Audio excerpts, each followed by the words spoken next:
మనిద్దరి మధ్యలో ఏ జన్మలో ఏ తీరని రుణం ఉందో, మరెందుకు ఇంతలో ఈ బంధనం ఇన్నింతలు పెరిగిందో.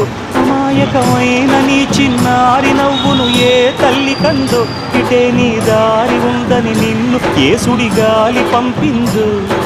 పాపం పుణ్యం దేవుడికెరుక, పేదకు దొరికిన బంగారు కణిక, పాలు వెన్న లేవని అనక ప్రేమను తాగి పెరగవె చిలక. వలేసే పాడు లోకం కంటపడక ఉండు నాయనక, ఇలా నా గుండెలోనే గువ్వల పొలు ఉండిపోయింక. ఇటే పోస్తే ఎమున్నైనా నిలేస్తానే, మరింక ఏ కీడు నీ వంక రాలే